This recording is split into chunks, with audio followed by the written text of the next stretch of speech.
starter with position port, track real trades, chart equity, and tap into trader insight. First question that goes through my head is who would even want this?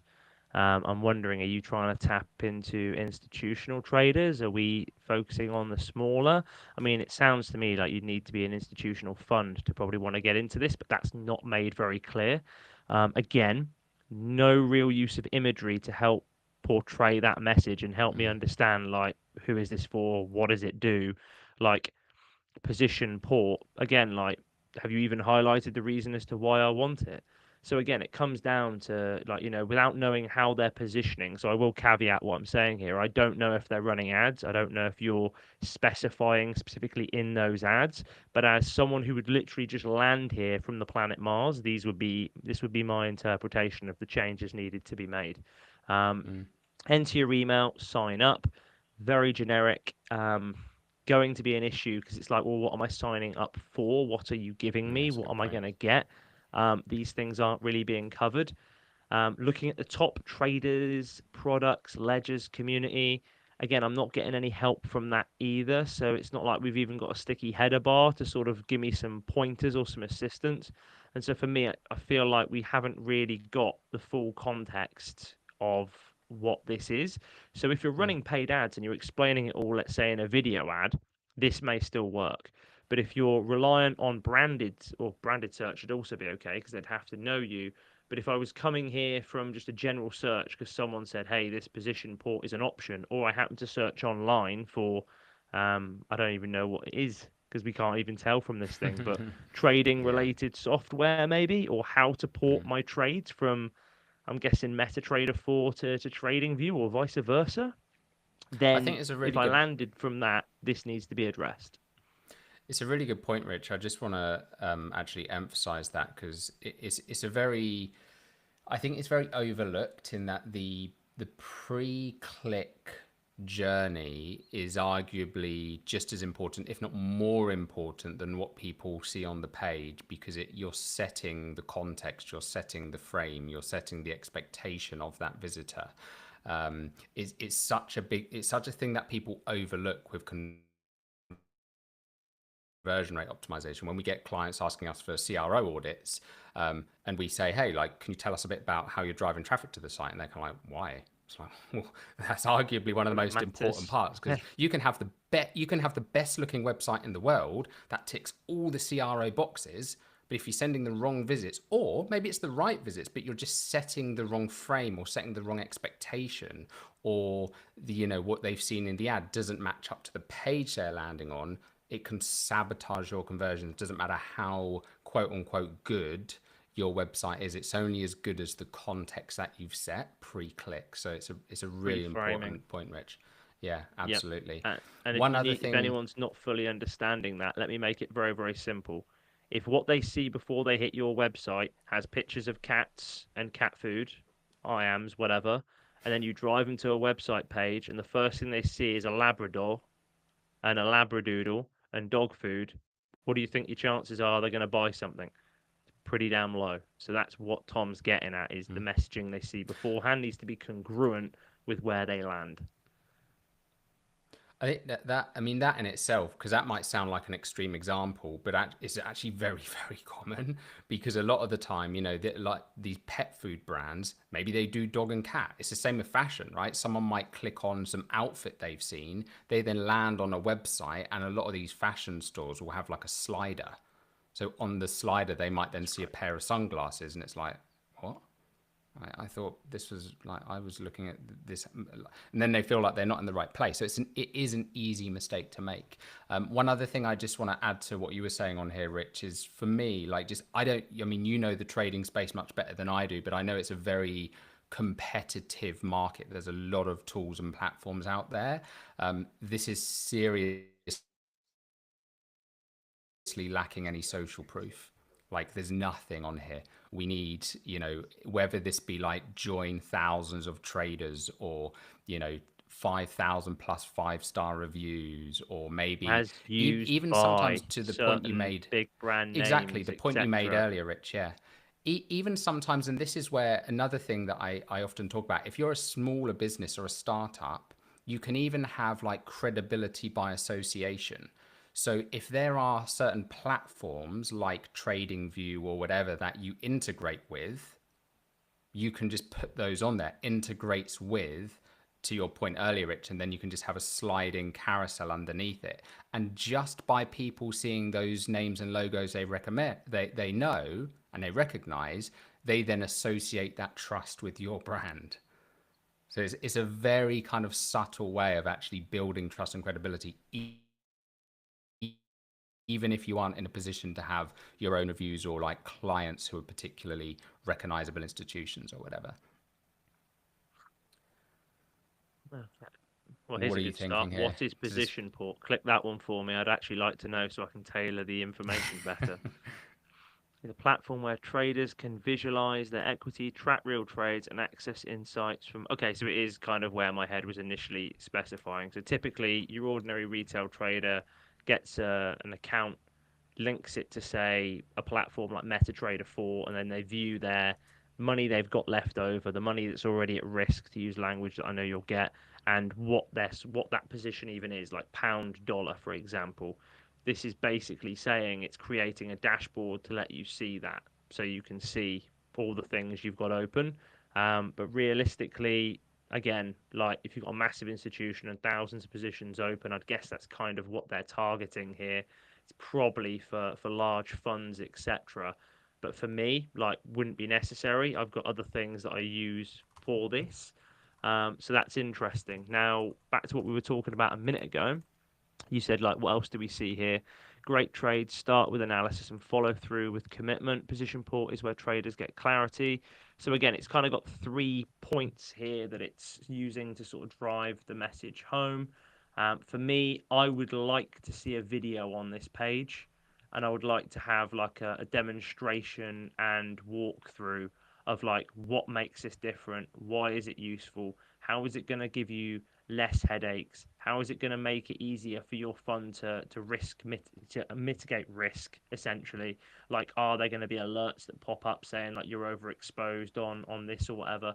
Like all of the key things that are going to make this more useful or stand out, at least, because there's not much more on the website that's helping me get that message, and I've had to get confirmation by scrolling 3 times to the very first FAQ.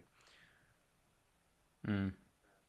Yeah, and I think what you mentioned there, Rich, it kind of comes down to what we were saying earlier before we'd gone live, but like on another website where, especially with any kind of like software platform, you need to make it as easy as possible for people to be able to visually see and understand. And we're just kind of using like Stripe as an example here, where, you know, every single one of their headlines is so clearly kind of visualized by these kind of animated images they have. So whether that be like capturing recurring revenue, accept and optimize payments globally, and you can clearly see here like different languages, different localization on a checkout.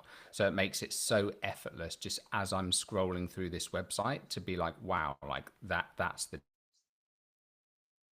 difference. So I think some of those things you mentioned there, Rich, is just like as people are scrolling through this site, they can start to understand the actual value proposition. Exactly. I also didn't see an exit intent pop up, which is a really simple, basic one, where Mm. again, like that would be an absolute no-brainer. Didn't happen to see that. We've not really got anything that's engaging me that's like as simple as a simple chat bot that sort of says, hey, like, you know, and maybe even like a quiz that could be utilized here again to help navigate someone through to the right place. I see we got sort of like payment options here or plan options. Total position count and symbol, like that's I don't see. For me now, I read that, even I don't get it. I'm like, all of that information is available within a free platform, like I said a minute ago, right? What was he in? Not it's been I haven't used it in a while. MetaTrader 4, MetaTrader 5, C Trader, pick your platform, doesn't matter. And I Mm. use Trading Vault, and that stores all of my data and enables me to review all of my stuff. And I pay 160 Aussie dollars a year for it. So like that gives me everything. Like, what is this doing that doesn't? Mm. Immediately comes to mind. Yeah, that's a really good point. And I see that a lot actually as well, because there probably is something here that it's offering, but they're just failing to communicate what the actual value proposition is. And that becomes especially problematic when you have bigger, more established companies out there who have these free offerings. And it's like, why the hell would I sign up with you? Like, it's Oh yeah. just not clear to me. And I think what you mentioned as well before, Rich, in terms of like, as somebody is kind of scrolling down this page, it's asking yourself like, what would somebody be asking?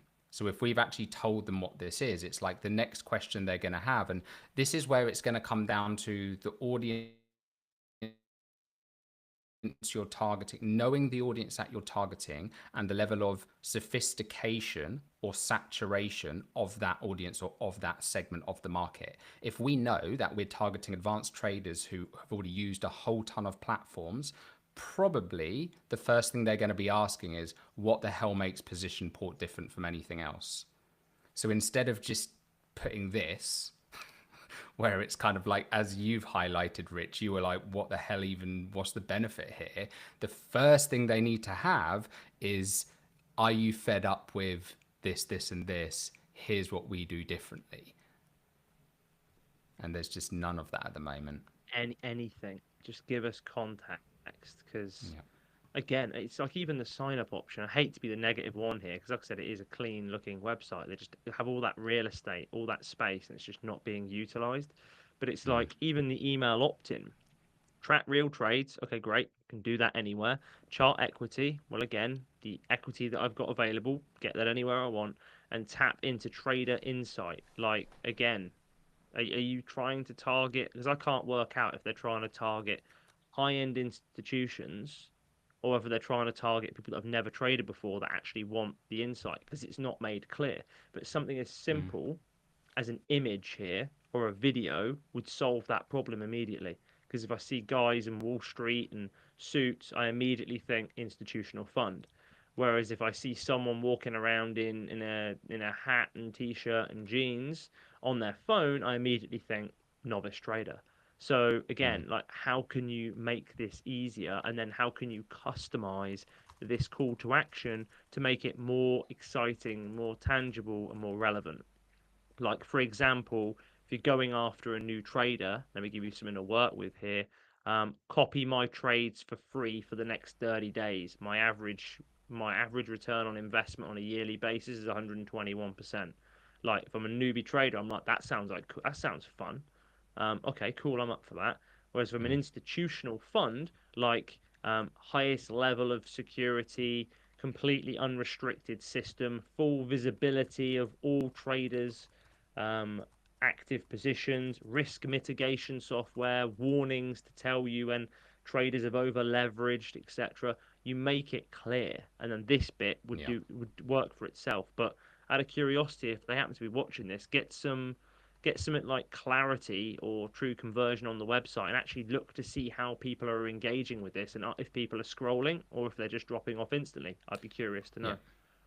Yeah, I mean it's a good point, and that's like one of the first and easiest checks you can do. And I would agree, Rich. I think probably what they'll find is they're losing like 95% of their visits before that first scroll. And that then says, well, the way we position it above the fold, so before the users even scroll down, that's what we need to work on. Because we like, if we're not even just retaining visitors at the moment, we know that that's where the main problem area is. If you see actually you're retaining people, then cool, maybe let's work on this section here. Like maybe this is working with however you're driving traffic, but then how can we kind of make sure wherever the drop off is, we're focusing on those areas. So let's come on to the final website we've got for today, which is Mimolette Roasters. So these guys are, I think they're like a coffee roast, yeah, like a specialty coffee roaster. I think the main kind of goal of this brand, as with a lot of these kind of coffee roasters, is they want to try and push subscriptions of their products, right? So for me, like one of the biggest issues I'm seeing with this is it just feels too generic. Like just looking at this homepage, there's just nothing on it really that tells me anything about like this. I actually love, I subscribe to can't actually remember what it's called now. I think it's Rise. So I've got like a coffee filter, like that I get these like different coffee beans every month in like a subscription box. I love it. So I'm like a perfect audience for this, but there's just nothing on here that actually tells me why I would actually want to buy from you guys. I'll show an example actually of who was I There's a looking good at the other example day? here, mate. To another Go on. point, right? Get up to 20% off at the very top bar there was written. Well, that's okay if you've already convinced me that I actually want to buy this stuff. But if you're failing to communicate the value and make me want to buy it, you can offer me Origin. as many discounts as you want. I'm not going to buy it. So maybe they need to rethink that as well. Yep. Very, very true. Yeah, very true. So this is, I was actually looking at these guys the other day, Origin Coffee. Um, and I think this is just a really good example of like how to do this well. They just put a lot of content out around like how they roast these different coffees, how they pick the different coffee beans and all that stuff. So again, to somebody who's really into their coffee, that's the kind of thing they want to see. And even just you can see from the way they've positioned this, social proof here, over 10,000 five-star reviews, curated collection of the world's finest specialty coffees, celebrating provenance, sustainability, and traceability through exceptional flavors. They've even kind of like differentiated themselves there again about saying like what they stand for, like sustainability and traceability and all that kind of thing. So they're just doing a lot of things right here. Whereas for these guys, like there's just not much going on. Brilliant craftsmanship, like everyone says that. And then the other issue here is you've got this slider, and the thing that I don't like about sliders is and this is very often the case, somebody might have opened up a few tabs on their browser because they're looking for a new roaster to buy from, and then if they come back to your tab and you happen to be here, I'm like, what the hell's this? This is a patisserie. Mm. I wanted coffee. I'm just gonna bounce, right? So I think we have to be careful about like what we're actually like. What is the main focus? Because they do have this catering side of the business, but I think that's where we need to be careful here. But just to show you some other things from like Origin, I think what they do well, you'll see they've got these community things where they've kind of Very good. collaborated with these different individuals, and they've got coffee rituals, brewing guides, Freda's thoughts on what is specialty coffee. Like the, I can I just feel at home as like a coffee lover here of like, okay, these are my people. There's nothing that's doing that on here. And when you're trying to sell a subscription for coffee, that's a really flipping hard ask. Oh yeah, because what if I don't like it? I haven't tried it Yeah. before. As a first-time user, like coffee, especially if you're a coffee neater. I'm just gonna make up a name now, coffee connoisseur, or whatever, right?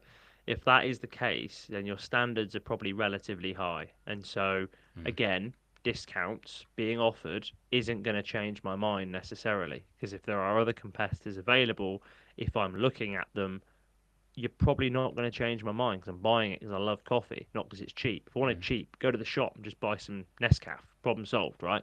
It's still going to be yeah. less than what you're charging. So you need to come down to how well are you executing on sharing what makes you so great. That story is great because again, like Exactly. how do you make something sound up market?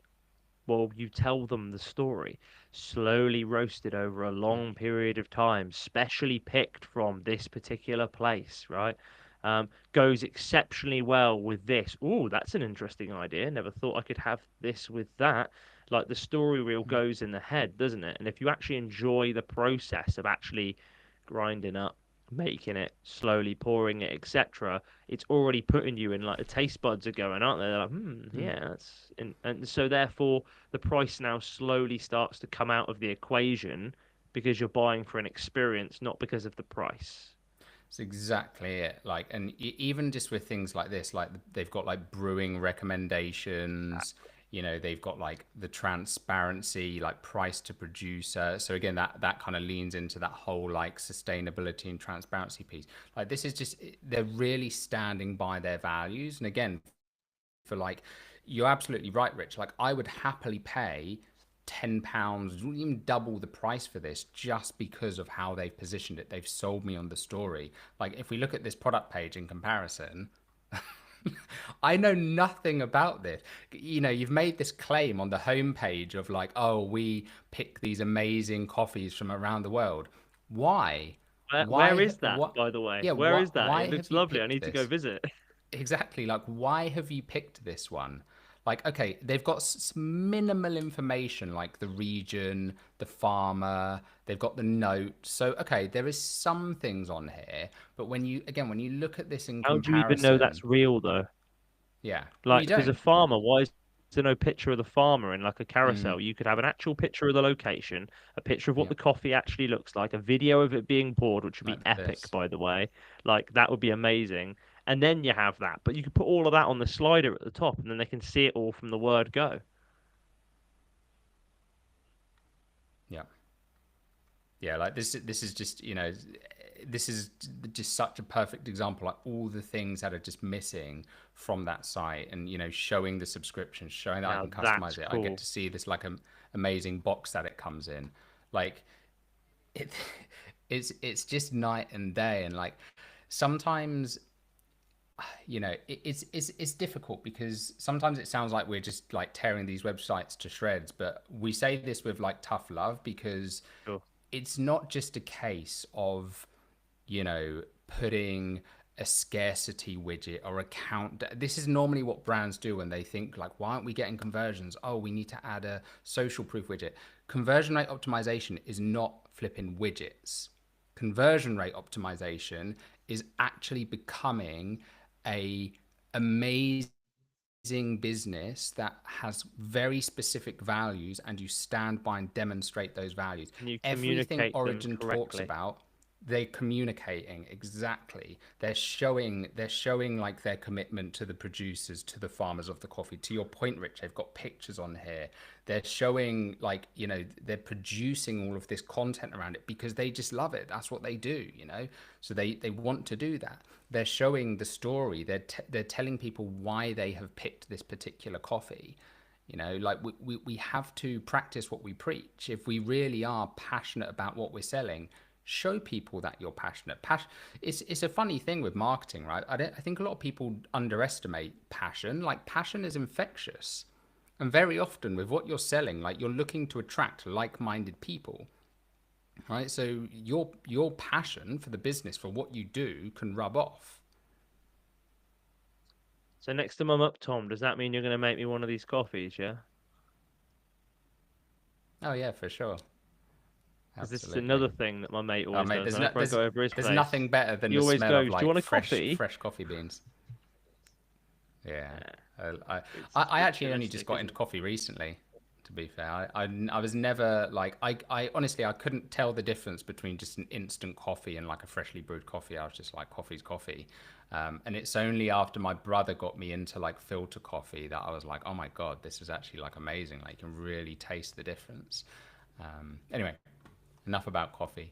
Hopefully that helps and is useful. I think there's some massive areas for improvement there, but hopefully you can kind of see comparatively. And very often, this is what we do with a lot of clients like Rich. It's like, you know, we're always kind of showing like, here's what you're up against, guys. Like, here's your competitors. It's no wonder people aren't buying from you in the nicest possible way. Like, hey, and this is a funny thing, right? When we're speaking to clients or prospects very often, and they tell us about the business, we're like, shit, this business is really flipping cool. But Oh nobody yeah. knows about that.